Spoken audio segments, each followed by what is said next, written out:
अस्सलाम वालेकुम, मेरा नाम डॉक्टर मारियम है, मैं कंसल्टेंट गायनेकोलॉजिस्ट हूँ। जैसे कि अक्टूबर का महीना है और ब्रेस्ट कैंसर जो है उसका अवेयरनेस मंथ के तौर पे इसको बनाया जा सकता है। इस वजह से आज मैंने सोचा है कि मैं अपनी फीमेल पेशेंट के साथ क्यों ना ब्रेस्ट कैंसर के ऊपर बात करूँ। ब्रेस्ट कैंसर एक ऐसा कैंसर है कि जो दुनिया में वबा की तरह फैलता जा रहा है और अर्ली डायग्नोसिस से, अर्ली डिटेक्शन से और प्रॉपर ट्रीटमेंट से इसका इलाज मुमकिन है। तो सबसे पहले तो मैं ये बताऊँगी कि फीमेल्स को ऐसी कौन-सी अलामात होती हैं जिससे उनको फ़ील हो सकता है कि ये ब्रेस्ट कैंसर है और वो फ़ौरी तौर पे डॉक्टर के पास जाएँ। तो उसमें सबसे इम्पोर्टेंट चीज़ ये है कि size of the breast change होना शुरू हो जाता है। उसके अलावा जो स्किन होती है छाती की वो रेड हो जाती है, उसमें तनाव आने लग जाता है, अकड़ाव आने लग जाता है, छाती के ऊपर वाली जो स्किन है वो सख्त हो जाती है। या उसमें कोई दब आ सकती है और आप देखेंगे कि जो निप्पल है उसमें से कोई गंदा स्मेली लाल रंग का या पीले रंग का मवाद भी आना शुरू हो सकता है। निप्पल जो है वो अंदर की तरफ जो है उसका झुकाव आ जाता है और निप्पल की कलर भी चेंज हो सकता है, शेप भी चेंज हो सकती है। उसके अलावा ब्रेस्ट में किसी भी किस्म का कोई आपको जैसे गिल्टी महसूस होती है, लम्प महसूस होता है और जो आपकी एक्ज़िला है, बग़ल है, उसमें भी किसी भी किस्म का ब्रेस्ट के साथ-साथ बग़ल में भी तनाव या अकड़ाव महसूस होना या कोई गिल्टी महसूस होना, ये भी ब्रेस्ट कैंसर को की निशानदेही कर रही होती हैं। यकदम भूख का ना लगना या कम हो जाना, जिस्म में दर्दें रहना, बुखार ना उतरना और ये सारे सिम्पटम्स भी ब्रेस्ट कैंसर की निशानी हो सकते हैं।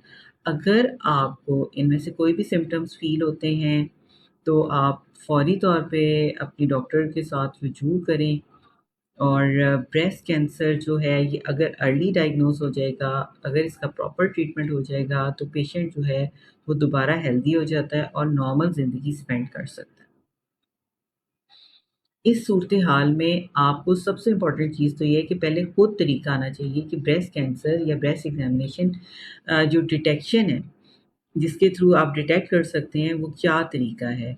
तो अपनी-अपनी जो 4 उँगलियाँ हैं, उससे जो अपनी छाती है, उसको 12 जैसे घड़ी का डायल होता है ना, घड़ी जैसे 12 मतलब से लेके 12 तक सुई के साथ चलती रहती है।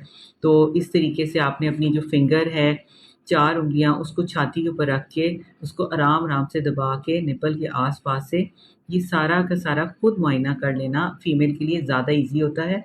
और एक आप टाइम बना लें, जैसे जब आप मेंसेस से नहा लें, तो मेंसेस से नहाते साथ ही आप एक दफ़ा ज़रूर अपने ब्रेस्ट का एग्ज़ामिनेशन किया करें, मंथली बेसिस पे किया करें और जब ब्रेस्ट का एग्ज़ामिनेशन हो जाए तो साथ ही बगल में भी उँगलियाँ डाल के ये चेक कर लें कि बगल में तो नहीं कोई गिल्टी वग़ैरह महसूस हो रही।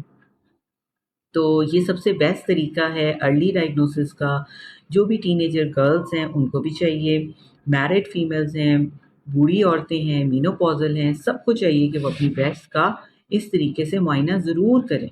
अगर उनको किसी भी किस्म की तब्दीली महसूस होती है, तो वो फ़ौरी तौर पे अपने डॉक्टर से रुजू करें, ब्रेस्ट क्लिनिक में विज़िट करें और सबसे पहले तो इसका जो तरीका होता है वो ये है कि फ़ीमेल पेशेंट को डॉक्टर एग्ज़ामिनेशन करती है। अगर उसे कोई तब्दीली या कोई ऐसा महसूस हो कि अंदर कोई तब्दीलियाँ आ रही हैं तो अल्ट्रासाउंड जो है ब्रेस्ट का ईज़िली अवेलेबल है, हर जगह पे किया जाता है। ब्रेस्ट प्लस एक्सिला का अल्ट्रासाउंड, अल्ट्रासाउंड के थ्रू भी डिटेक्ट किया जा सकता है और अगर कोई गिल्टी महसूस होती है तो एफएनएसी के थ्रू या फिर उसकी ट्रू कट बायोप्सी के थ्रू उसकी बायोप्सी ली जा सकती है। जो ओल्डर फीमेल्स हैं उनके अंदर मैमोग्राफी भी की जा सकती है। तो ये बहुत सारे मेथड्स हैं जिसके थ्रू ब्रेस्ट कैंसर को डायग्नोज़ भी किया जा सकता है। अल्लाह ना करे अगर किसी फीमेल के अंदर ब्रेस्ट कैंसर डायग्नोज़ हो जाता है, तो उसको चाहिए कि वो ऑन्कोलॉजी सेंटर यानी कि कैंसर हॉस्पिटल के अंदर जल्द से जल्द रुजू करें और ताकि वहाँ पे वो अपना जो है वो ट्रीटमेंट टाइमली स्टार्ट कर सकें। कुछ फीमेल्स के अंदर सर्जरी करनी पड़ती है, कुछ फीमेल्स को शुआओं के ज़रिए ही ट्रीटमेंट दिया जाता है, कुछ में कीमोथेरेपी भी दी जाती है।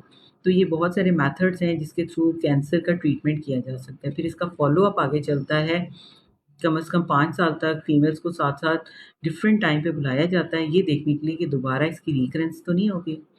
और इस सारे जो है मोड के थ्रू جو ہے وہ یہ ہے کہ فیمیل جو ہے وہ بریسٹ کینسر کو ڈائگنوز بھی کیا جا سکتا ہے، ارلی ڈیٹیکشن بھی کی جا سکتی ہے، پراپر ٹریٹمنٹ کیا جا سکتا ہے، اور اگر فالو اپ اپنا پراپر رکھیں تو وہ ایک ہیلدی لائف بعد میں اسپینڈ کر سکتی ہیں۔ اللہ نہ کرے اگر ایسی سچویشن آپ کے گھر میں بھی ہو، تو میں نے آپ کو سارے چینل کا بتایا ہے کہ کس طریقے سے پہلے ڈائگنوز کرنا ہے، پھر ڈاکٹر کے پاس جانا ہے، کس طریقے سے اس کی تشخیص ہو جاتی ہے جو کہ ایزیلی اویلیبل میتھڈس کے تھرو ہوتی ہے، اور اس کا ٹریٹمنٹ جو ہے وہ کینسر ہاسپٹلس میں اویلیبل ہے۔ اس کا ٹریٹمنٹ آپ کرائیں تاکہ آپ ایک ہیلدی لائف اسپینڈ کر سکیں۔ Thank you very much.